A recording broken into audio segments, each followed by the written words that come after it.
Преминаваме към следващата тема, а тя е природата като лечител.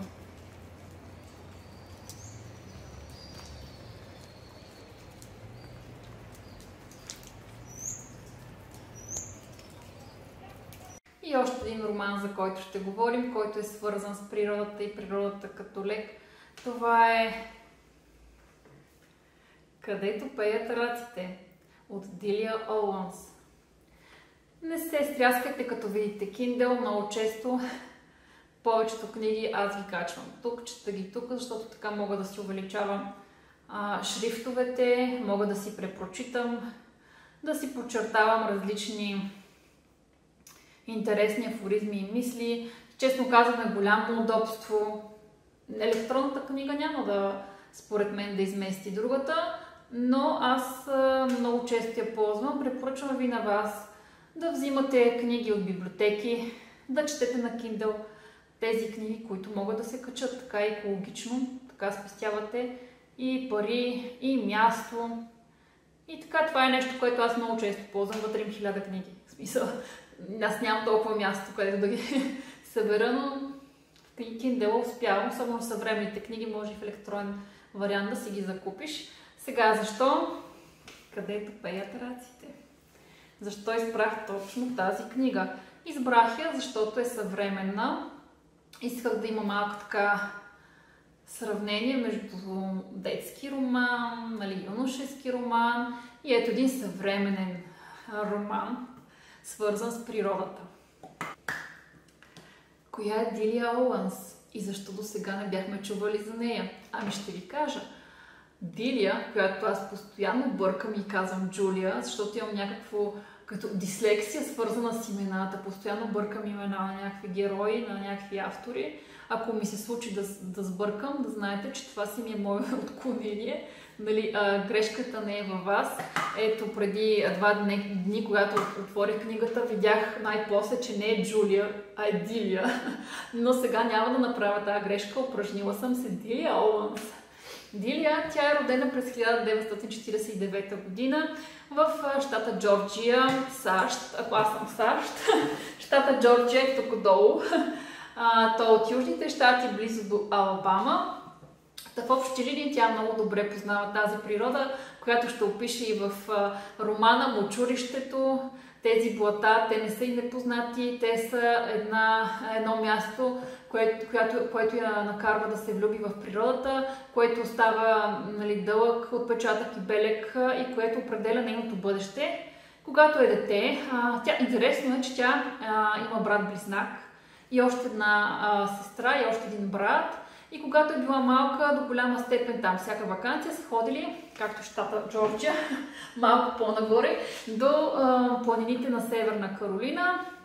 Там често майка я кара да излиза навън и на братите и сестрите, да прекарва повече време сред природата и дори и показва как да ловува, да се пази от гърмящи змии, да няма никакви страхове, които да са свързани с животни. И всъщност това много и помага да избере и бъдещето си, защото когато пораства, тя става зоолог и започва да изучава различни животни на различни континенти. Така, най-добър приятел на Дилия става природата. След като завършва зоология, тя се омъжва за свой колега, зоолог и биолог, който се казва Марк Оуънс. Това е нейната фамилия. И всъщност те двамата заминават за Африка за дълги години. Не съм сигурна дали 20-30, но дълги години те живеят в Африка и изучават поведението на различни животни там. Слонове, хиени, различни видове котки. В общи линии посвещават се на зоологията и на борбата срещу браконьерите.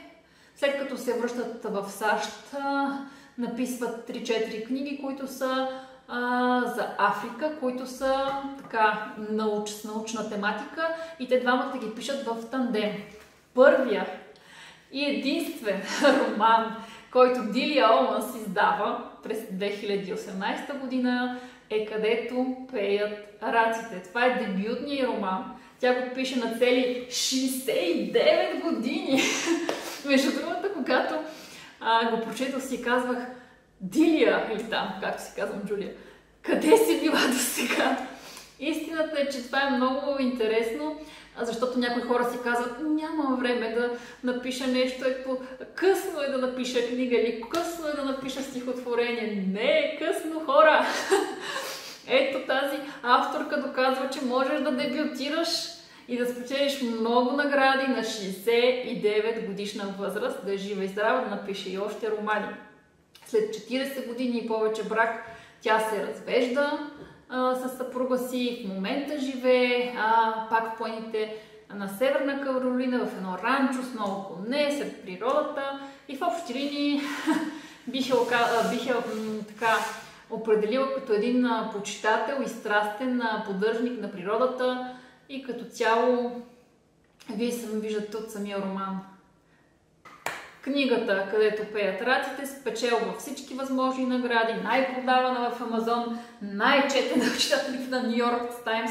Нали, имаш един вид, как може всяка книга, която идва от САЩ, бестселър на Ню Йорк Таймс. Нали, винаги го пишат на заглавието. Бестселър на Ню Йорк Таймс.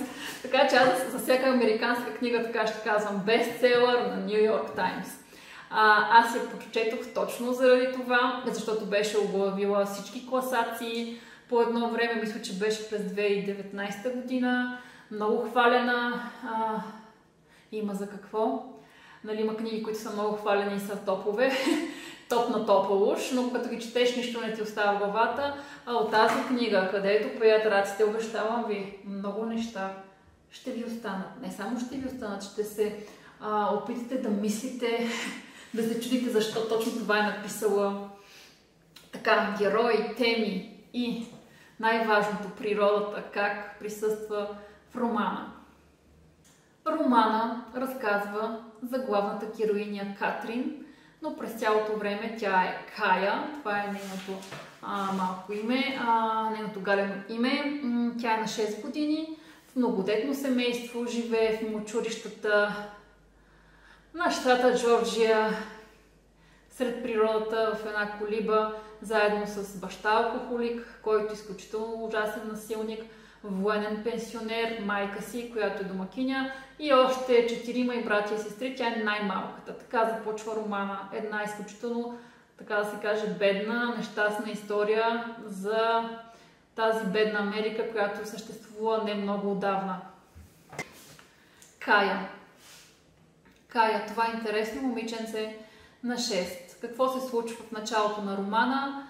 Романа започва с изоставянето. Майката заминава след поредното насилие, след поредния бой от бащата, заминава от къщата и никога повече не се завръща. Детето, като всяко едно дете, постоянно сънува, постоянно бленува майката да се завърне, да я спаси,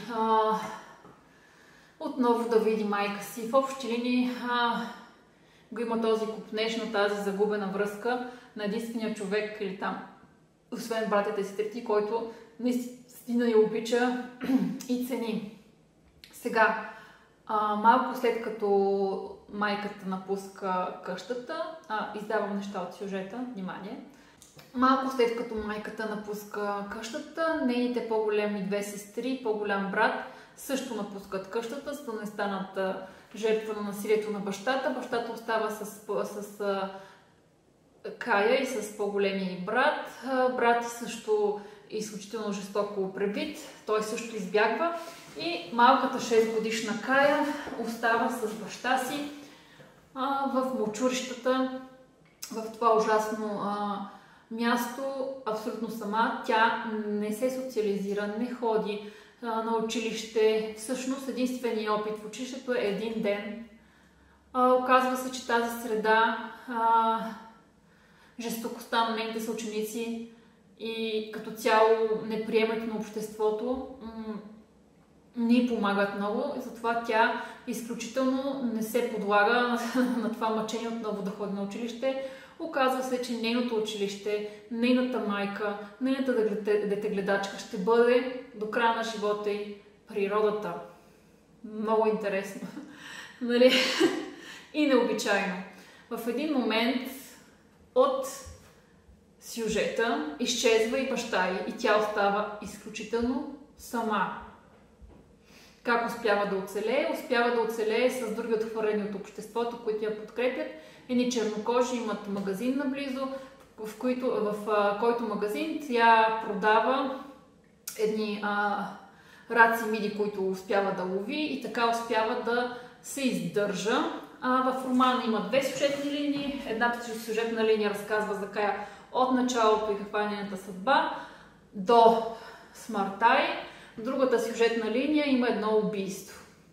Нали, съвсем абсолютно разнопосочни неща, които се чудим през цялото време защо изобщо, нали, съществуват едновременно.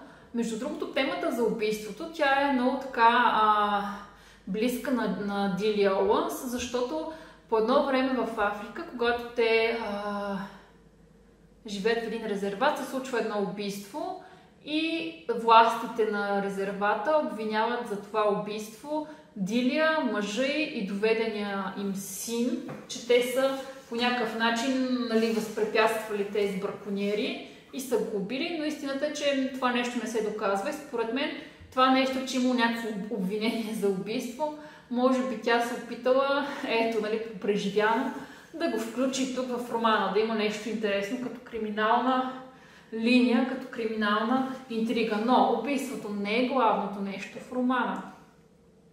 Главна тема в романа е природата. И как тя влияе на хората. Искам да кажа, че това е един от романите, в които природата е персонаж. Природата абсолютно герой. Когато аз четох тази книга, не ми е толкова било интересно там, нали, с любовните триъгълници. Не ми е било интересно изобщо убийството. Най-важното, което запомних от този роман, най-интересното нещо, което четох, е тази невероятна връзка с природата, която Дилия Оуънс описва. Нищо друго не може да се сравни с с това описание. Нищо друго не може да се сравни с тази връзка, която ние сме изгубили с природата и това, че тя ни подстрекава да имаме повече време навън, да опознаваме, да разбираме, че природата, тя може да бъде майката природа, може да бъде родител, може да бъде някаква липса. Дори самотата на това дете, когато стана съвсем самотно, изоставено от всички. Когато беше в природата, сякаш всичко това нямаше значение, сякаш нещата се хармонизираха и в един определен момент ние дори забравяхме, че това момиче, то е само там. Сякаш когато си сам сред природата, ти не си сам. Ти си имаш един приятел. Та в общи линии искам да кажа, че природата е основна тема за терапия в този роман. Дори само някои части от тази книга. Не е казано да четете цялата книга. Прочетете там, където са мочурището на щата Джорджия, на Южните щати, Алабама. Отидете в тази интересна атмосфера. Прочетете точно това, тези части, които са най-интересните. И на какво ни учи всъщност друго нещо книгата, което не знам дали сте се замислили, сте го открили, че злото не идва от природата. Злото в книгата и в живота понякога, нали, идва от хората. С Кая, с това сираче, което е бедно, което е изоставено, най-лошо се държаха хората, които по някакъв начин, нали, не успяха да социализират, да я приобщат. Жестоко се държаха и хората в нейния клас, и обществото, нали, отбягваше като някакво дете, което носи зарази, защото ходи босонога по главната улица и мърлява с баща си алкохолика. В общи линии, как да кажа, неприемането на другите, на обществото. Какво е да бъдеш различен и неприет. И всъщност животните я приемаха, а хората, които тя е част от тях, не я приемаха. Това е много интересно. Дилия Оуънс толкова много харесва и обича, обожава природата, че в тази книга по никакъв начин не пише нищо лошо за природата. Тя е почти магично привлекателна. Когато четеш тази нейна книга, си казваш: тази природа си отделен герой в романа. Това е нещо, което ми е липсвало. Хей, защо никой не се сети да пише така за природата? Ами, защото не е зоолог, защото не е живял 20 години сред животните. Затова тази книга ще бъде бестселър на Ню Йорк, защото в нея е вплетен един цял живот на един човек, който е живял сред животните, сред природата и я обича толкова безкрайно много, че е описала по най-добрия начин. Лекува ли природата? Да, лекува. Природата запълва различни липси. Както казахме, темата за самотата има във всичките тези романи, които аз изборих. Още една тема за бедното детство на героинята. Всъщност бедността тук, тя е представена по-скоро романтично. Да, детето е бедно, да, детето пътува с една лодка, потресаващата и мъчурищата, но всъщност на нас не се иска да бъдем с нея. На нас не се иска да бъдем това дете сред природата, да бъдем безгрижни, свободни, да имаме нашето време навън. И всъщност това е най-интересното. Дилия Оуънс ни показва още един път как трябва да бъдем по-близо до природата, независимо от годините, дали сме малки или големи, и че сме забравили тази връзка и тя не бива да бъде прекъсвана. Още веднъж за самотата. Казах, самотата има в всички от тези романи, но самотата сред природата, авторът на романа "Където пеят раците", я описва като поносима. Самотата е поносима, когато си сред природата. И сега накрая искам да обобща какво научих за природата и хората от тези три прекрасни романа. Романа "Тайната градина", романа "Книга за джунглата" и романа "Където пеят раците". Присъствахме на три истории, които разказват за това, че детето е изоставено някъде, че детето е без закрила, че детето е забравено. Да, защото в първия роман за "Тайната градина", то беше дори изоставен. Хората са забравили, че съществува. Може да си представите на те да бъде забравено. Това е ужасно. Така че темата за отхвърлянето, за забравянето, за изоставянето, оказва се, че това дете, всяко едно дете, тези изоставени сираци намират своя лек, намират сред природата. Искам да кажа още нещо за романа "Където пеят раците". Той много ми напомня на един филм, който аз съм гледала, потърсете го. Между другото, "Където пеят раците" има и филм, който е екранизация по книгата, много добър, гледайте го. Този филм, който аз съм гледал, той е автобиографичен, пак се разказва за такова подобно място като тресавището на Джорджия, само че се казва "Стъкленият замък". Той е също интересна история, потърсете го, много е интересен и е подобен. Аз се чудя дали самата авторка не е чела и този роман, или не е гледала филма, защото той е преди...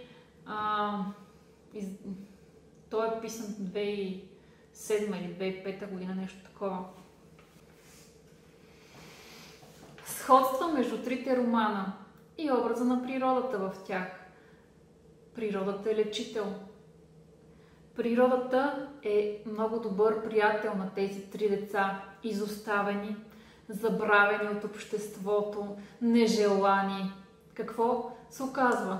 Че природата може да бъде не само приятел. Природата може да бъде един родител. Природата може да бъде дори един детегледач. Оказва се, че животните понякога са по-хуманни от хората. Оказва се, че има какво да научим от света, който е навън, и че сме загубили една връзка с него и не бива да спираме да го търсим, дори в книгите. В общи линии това исках да кажа за природата. Надявам се да ви е харесала серията. Сега е време да излезете навън с една хубава книга. В общи линии това исках да кажа за природата. Надявам се да ви е харесала серията. Сега е време да излезете навън с една хубава книга.